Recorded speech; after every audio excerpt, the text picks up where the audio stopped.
नाजरीन आदाब। कारवानी शऊर की आज की किस्त में आपका खैर मकदम है, आपका इस्तकबाल है। आप जानते हैं कि शऊर वो वस्फ़ है जिससे अल्लाह ने इंसान को नवाजा है और उसकी सलाहियतों का इम्तिहान भी किया है कि किस तरह से वह अपनी सलाहियतों से काम ले सकता है, जो सलाहियतें उसको वदियत की गई हैं।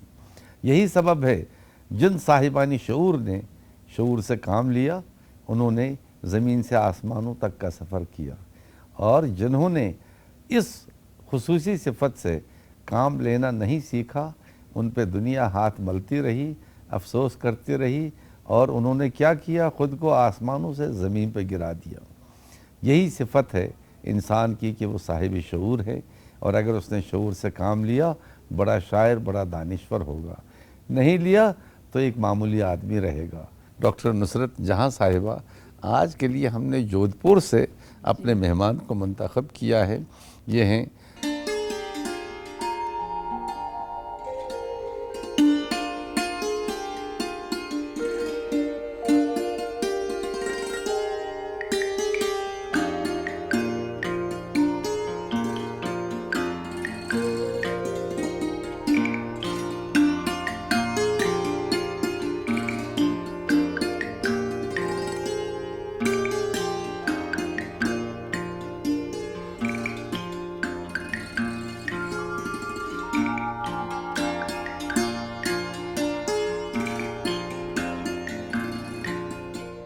शीनकाफ निज़ाम साहब, आपका खैर मकदम है हमारे इस कारवान शऊर की महफ़िल में।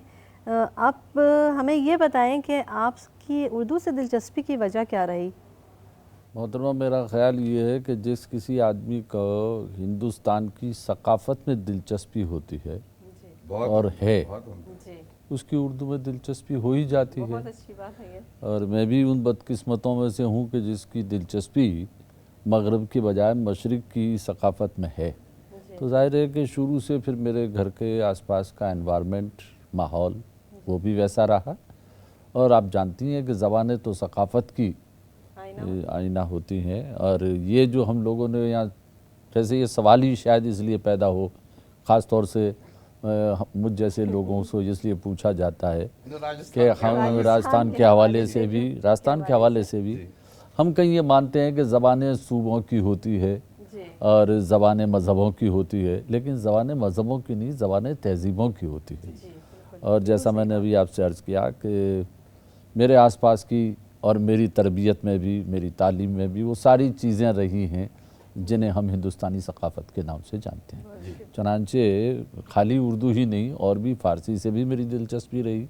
अगर मैं अंग्रेज़ी पढ़ने से और संस्कृत पढ़ने से और फ़ारसी पढ़ने से गुरेज़ नहीं करूँ, तो उर्दू तो मेरी अपनी ज़बान है जिस पर मुझे फ़ख्र होना चाहिए। और मुझे ही नहीं, उन तमाम लोगों को फ़ख्र होना चाहिए जिनकी दिलचस्पी तहज़ीब या सकाफ़त में है। तो आपने तनक़ीद भी लिखी है, तनक़ीद की किताबें भी, आपकी 4 किताबें मंज़र आम पर आ चुकी हैं।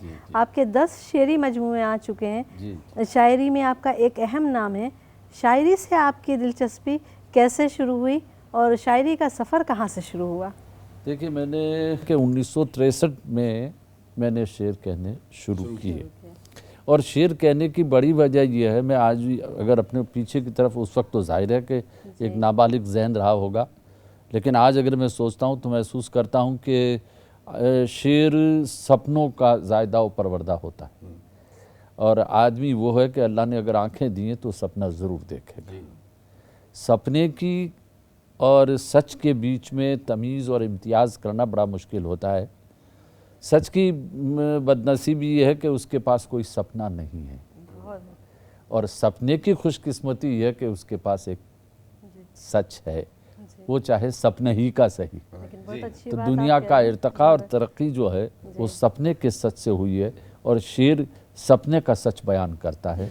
और शायद यही वजह है कि हमारे समाज में और सकाफ़त में, और ख़ास तौर से शायरी और अदब के दरमियान जो एक सर्द जंग मौजूद है, उसका सबब शायद यही है कि शायर सपने देखता है और समाज सपने नहीं देखता, वो सच देखता है, और सच भी ऐसे जो कि यूटिलिटेरियन समाज के हों। मगर जैसे एक बात शायद साहब, मैं आपने बस एक बात अर्ज कर बड़ी दूं, अच्छी बात की तरफ लियोटार्ड आपने ने एक इशारा जगह किया। कहा भी, पोस्ट मॉडर्न थिंकर लियोटार्ड ने एक जगह कहा है कि अब हमारे ज़माने में सच को जानने की ज़रूरत नहीं है, जी, ज़रूरत इस बात की है कि सच की यूटिलिटी क्या है। यूटिलिटी क्या सच है, की यूटिलिटी क्या है? तो कुछ इस तरह का रहा इफादियत होगा। क्या है, तो इस तरह इफादियत क्या है सच की? जी, तो इस तरह का कुछ रहा होगा जिसने मुझे शायरी की तरफ राग़िब जी किया जी होगा। जी। यहीं पे ये एक बात भी उभर कर सामने आती है कि हकीकी दुनिया में तो हम बंद आँखों के सपने देखना और खुली आँखों के सपने देने को एक वाक़े से जोड़ते हैं, जी। लेकिन शायरी में बंद आँखों से सपने देखना या खुली आँखों से सपने देखना क्या हो सकता है? इकबाल ने फरमाया था ना कि है दीद का जो शौक़ तो आँखों को बंद कर, है देखना यही कि न देखा करे कोई। देखिए हमारे यहाँ दो टर्म हैं और बहुत ही मशहूर हैं, आप सब लोग वाकिफ़ हैं। ये तो मैं नानी के आगे ननिहाल की बातें कर रहा हूँ, लेकिन आप देखें कि जो आदमी दूसरों के बारे में बहुत ज़्यादा जानता है जी उसे हम आलिम कहते हैं, जी लेकिन जो आदमी अपने बारे में ज़्यादा जानता है उसे हम आरिफ कहते हैं। जी जी, तो आलिम और आरिफ का ये फ़र्क तो है। फिर हमारे मिर्ज़ा गालिब तो कह ही गए हैं कि अपनी हस्ती ही से हो जो कुछ हो, आगे ही गर नहीं गफलती सही। और यही शेरियात की बुनियाद में मैं समझता हूँ कि मगरिब में जहाँ इमिटेशन को बहुत अहम माना गया, हमारे यहाँ मेडिटेशन को अहम माना बहुत गया। अच्छी बात, बहुत अच्छी बात। तो मशरिक़ और मगरिब के दरमियान ये शेरियात का फ़र्क है, और ये तहज़ीब और सकाफ़त का भी। और तो इसी बिना पर शायरी की मुखालफत भी की थी। मैं वही अर्ज़ कर रहा कि वो इमिटेशन मान रहे हैं, हम इमिटेशन नहीं मानते। और इस बर्रे सग़ीर में तो मेडिटेशन को शायरी माना गया, इसलिए फ़कीरों, संतों, साधुओं से शायरी का बड़ा ताल्लुक़ रहा। W.B. येट्स तो अब कह रहे थे बहुत हज़ारों वर्षों बाद कि ज़माना वो आ गया है कि अब शायर होने की बजाय आदमी को साधु हो जाना चाहिए, फ़कीर हो जाना चाहिए। लेकिन हमारे यहाँ तो पहले से ही जब बड़े शायर जितने बड़े शायर गुजरे हैं उनका ताल्लुक़ रूहानी चीज़ों से रहा है। आप शायरी में आपने शर्फ़ तलम्मुस किससे हासिल किया? देखिए मैं जिस जगह रहा और जिस जगह मैं हूँ और जो मेरा मिजाज है, ये सब मिला जुला अगर मिला लिया जाए तो मैं एक तरह से ये कह दूँ कि मैं ना उस्ताद का आदमी हूँ, बिना उस्ताद का बेउस्तादा हूँ।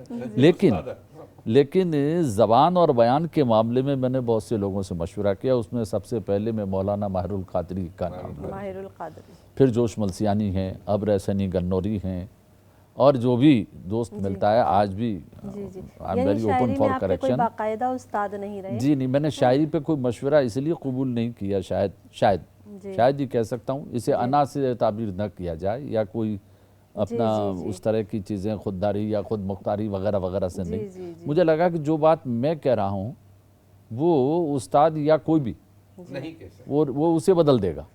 मैं एक इस्लाह से एक इस्लाह पर आपकी तवज्जो चाहूँगा, लेकिन ये जो असातिज़ा कराम की इस्लाहें हैं और जिन बुज़ुर्गों का नाम मैंने लिया, मौलाना माहिरुल क़ादरी से रशीद हसन खान साहब तक, रशीद हसन खान साहब से भी मैंने बहुत कुछ हासिल किया, कालिदास गुप्ता रिज़ा उनसे भी हासिल किया। मैं सिर्फ अब दबीर के तो माहिर बैठे हैं यहाँ, लेकिन मैं एक दबीर ही के एक वाक़े से उनकी इस्लाह की, लेकिन इसका मैं कायल हूँ कि ऐसी बारीकी पैदा हो जानी चाहिए। मिर्ज़ा दबीर मरसिया डिक्टेट इमला करा रहे थे उसी से, तो शागिर्द बैठा लिख रहा था, तो उन्होंने बैत पढ़ी कि आप आते हैं औरत न कोई सामने आए। शागिर्द ने लिख लिया, फिर कहा कि इकबाल से कह दो कि, तो शागिर्द ने लिखा कि हाँ फतह से कह दो कि अना थामने आए। मिर्ज़ा दबीर की उस पर नज़र पड़ गई, तो मिर्ज़ा दबीर ने कहा कि ये क्या अहमकाना हरकत है भाई, इसे ठीक करो, मुझे इस्लाह न दो, इसे लिखो इकबाल से कह दो कि अना थामने आए। तो उन्होंने कहा कि साहब ये नहीं बना तो लिया पर समझ भी लो, फतह बजाते खुद तानीस है, ये तानीस है, तो मैं जब कह रहा हूँ कि औरत न कोई सामने आए तो फिर नीचे फतह कैसे कहूँगा? आप आते हैं औरत न कोई सामने आए, और फतह जो है वो तानीस है लफ्ज़, तो फिर इकबाल ही आएगा ना उसके आगे। तो ये जो नुक्ते हैं ये मैंने असातिज़ा की मेरी इस्लाहें, आईना इस्लाह और ये पुरानी किताबें उनसे हासिल कहीं पहुंच जाता। अब आप देखिए ना, लेकिन ये बारीकी अब कितने लोगों की समझ में आती है। एक और इस्लाह देखिए इसमें, एहसन मार हरवी ने मिर्ज़ा दाग के पास गज़ल भेजी, और देखिए कि एक सिर्फ 2 नुक्ते से शेर कहाँ पहुँच गया। वो कहते हैं कि एहसन मारहरवी का शेर था जी। कि देखने के लिए आया है ज़माना उसको, देखने के लिए आया है उसको, देखने के लिए आया है ज़माना उसको, एक तमाशा है मुसाफिर भी सफ़र से पहले। दाग ने कहा कि कुछ नहीं, बहुत अच्छा है, ये 2 नुक्ते बीच पेट में रख दो। एक तमाशा है, देखने के लिए आया है नहीं, देखने के लिए आता है ज़माना उसको, एक तमाशा है मुसाफिर भी सफ़र से पहले। अब देखिए सिर्फ आया को नुक्ते पेट में रखे गए तो देखिए क्या बात बन गई। तो इन चीज़ों का मैं कायल तो हूँ, लेकिन ये इतनी बारीकी से देखने वाले शायद मेरे मुकद्दर में नहीं रहे, ये मेरी बदकिस्मती है। आज़ुर्दा साहब, जी। दौरान गुफ्तगू हमें ये तो पता चला कि शिनकाफ निज़ाम साहब के पसंदीदा शुआरा में एक नाम मीर का भी है, और फिर उन्होंने मीर का एक शेर भी सुनाया। तो क्यों ना हम अपने नाजरीन को मीर की एक गज़ल सुना लेते हैं, और शिनकाफ निज़ाम साहब को भी। तो नाजरीन, आइए हम सुनते हैं मीर की एक गज़ल सास के साथ।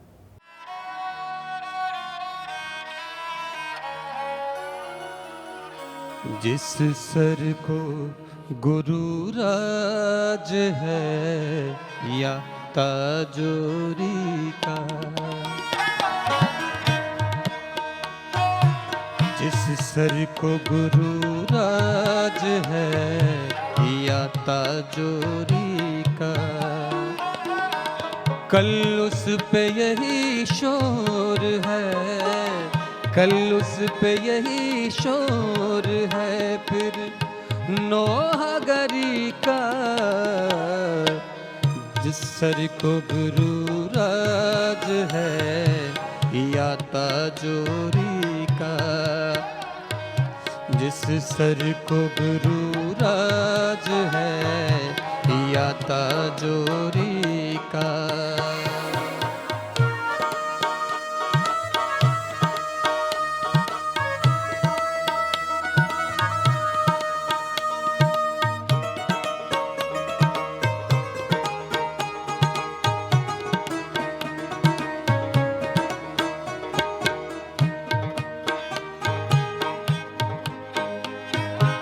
हर जख्म जिगर और महशर से हमारा, हर जख्म जिगर और महशर से हमारा, इंसाफ तलब है तेरी बेदादगरी का, इंसाफ तलब है तेरी बेदादगरी का। कल उस पे यही शोर है, कल उस पे यही शोर है, फिर नौहगरी का। जिस सर को गुरु राज है या ताजोरी का।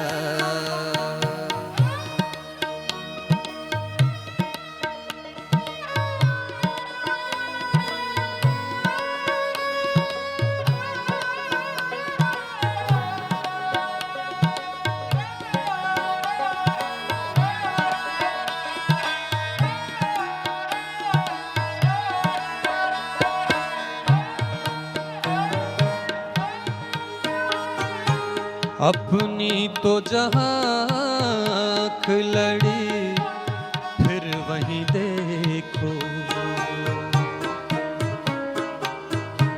अपनी तो जहाँ आँख लड़ी फिर वहीं देखो। आईने को लपका है परेशान नजरी का, आईने को लपका है परेशान नजरी का। कल उस पे यही शोर है, कल उस पे यही शोर है, फिर नौहगरी का। जिस सर को गुरु राज है, याता जोरी का। शेर जो है ना, जी इसका तो जादू है ही, लेकिन ये क्लासिकी शोरा आज भी अपना असर रखते हैं। वही ना, इनकी बातें असल में दिल से निकली हैं, ये क्राफ्ट बिजनेस नहीं है। मगर बहरहाल यहाँ मैं एक बात पूछना चाहता हूँ जी कि जब आप तनकीद लिखते हैं तो उस वक्त आपका शायर गालिब तो नहीं आता उस पर, क्योंकि तनकीद में तो फैसले सादिर करना है, अपने तहसीन का वो हक अदा करना है। कहीं इनमें तसादुम तो नहीं होता आपके शायर और नाकिद में? ये अदीब आजुर्दा नहीं, ये प्रोफेसर आजुर्दा का सवाल है। और मुझे ये कहने की इजाज़त दीजिए कि क्या हम जब तनकीद कर रहे होते हैं तो क्या तफहीम नहीं कर रहे होते?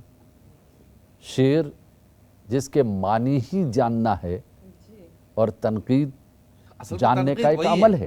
असल में तनकीद जानने का अमल है। लेकिन तो मैं आज की तनकीद के इसके तनाजुर में आपसे अब आज की तनकीद को तो आप जो भी कहें उसके बारे में कहना कुछ ज़्यादा मुनासिब नहीं मालूम होगा कि हमने सारा कुछ करके फिर क्लासिकल तनकीद की तरफ ही तो लौट रहे हैं ना।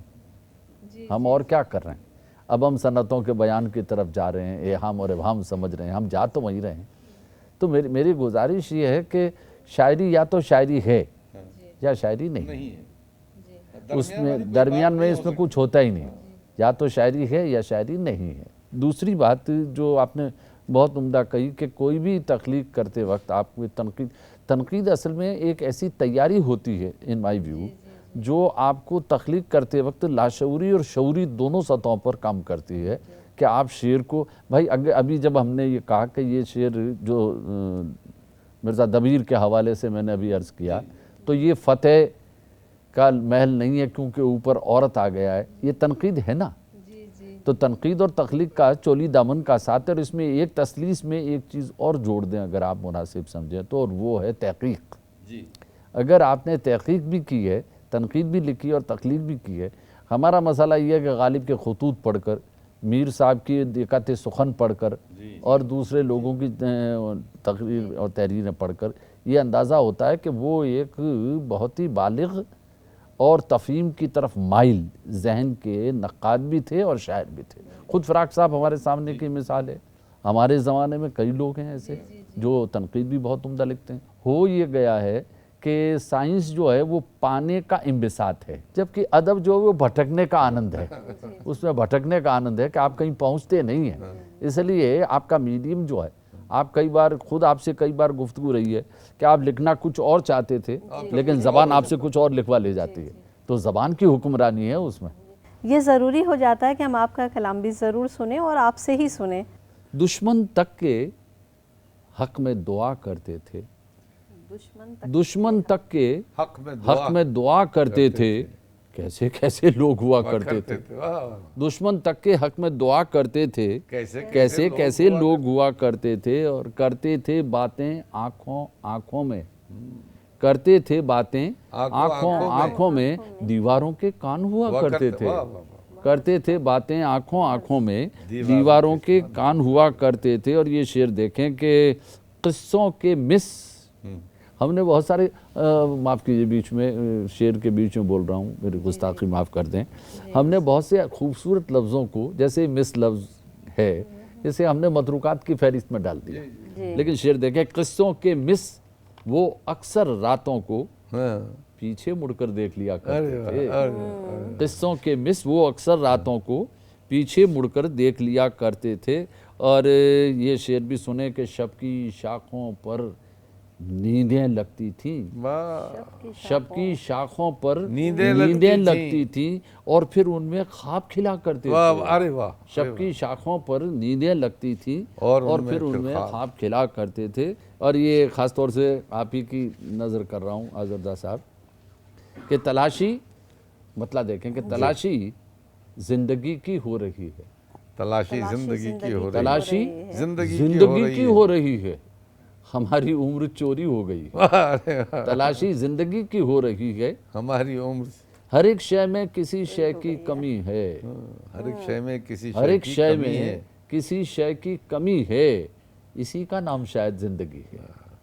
हर एक शय में किसी शय की कमी है, इसी का नाम शायद जिंदगी है। और हमारी आँख तो सूखी हुई है, हाँ, वाह वाह। हमारी आँख तो सूखी हुई है, खुदा जाने हवा में हवा में क्यों नमी है।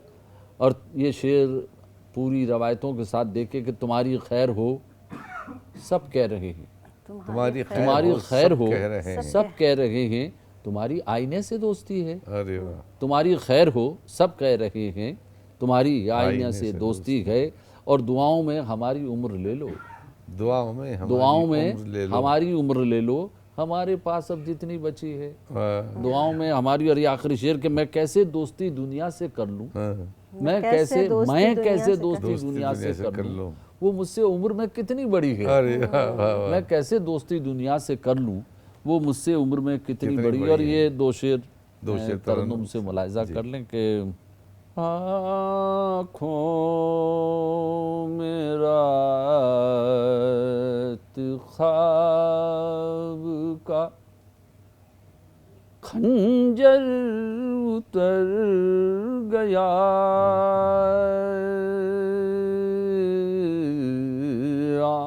आँखों में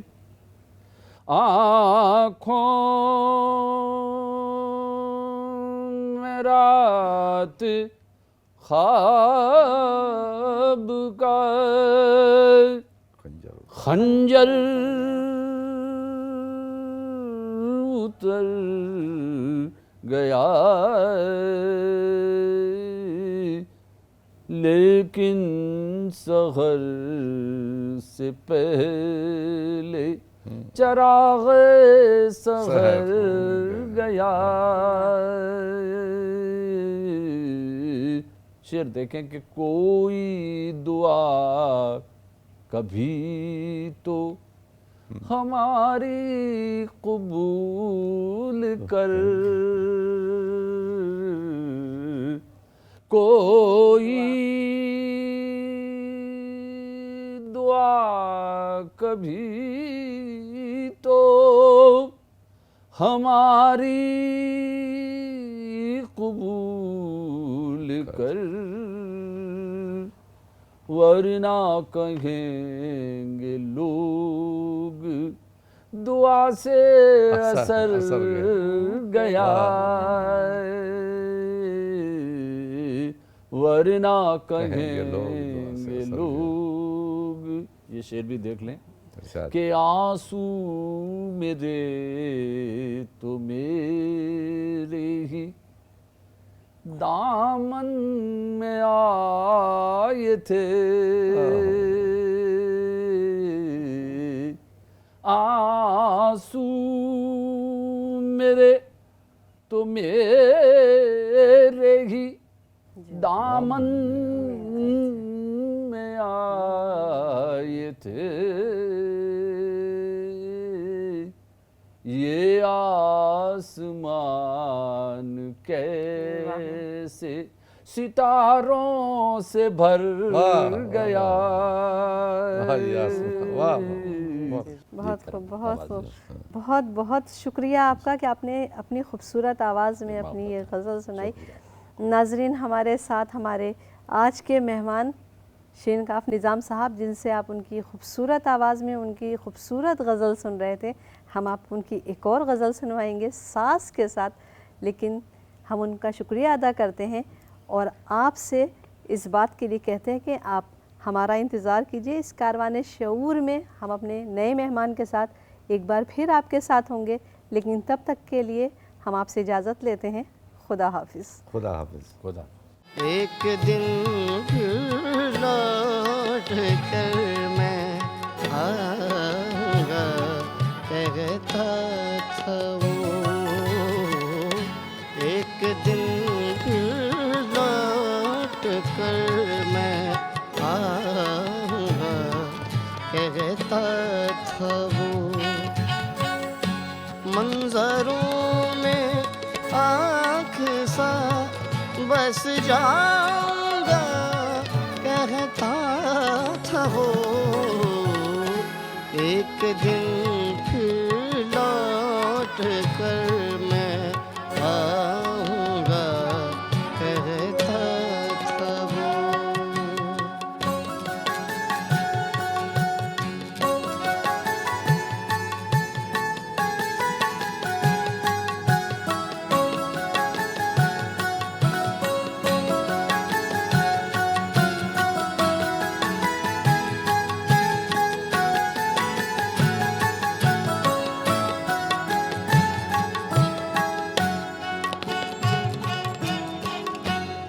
मौसमों के आईनों में शक्ल देखेंगे शजर।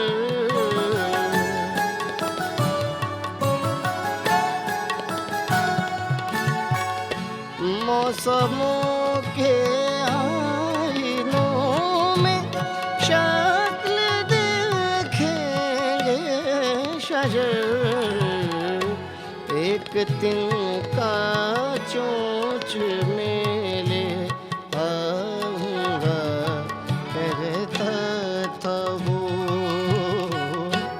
एक तिनका चोंच में ले आऊंगा कहता था वो। मंजरों में आँख सा बस जाऊंगा कहता था वो। एक दिन फिर लौट कर मैं आऊंगा कहता था वो।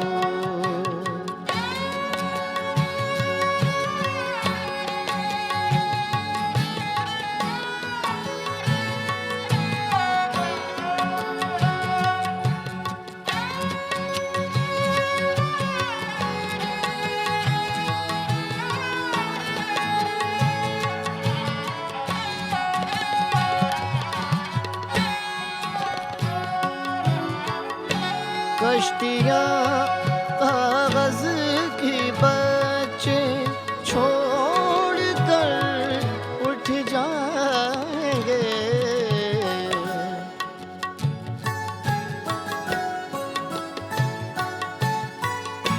कश्तियाँ कागज की बच्चे छोड़ कर उठ जाएंगे। नदियों की मौज से टकराऊंगा कहता था वो। नदियों की मौज से टकराऊंगा कहता था वो। मंजरों में आँख सा बस जाऊंगा कहता था वो। एक दिन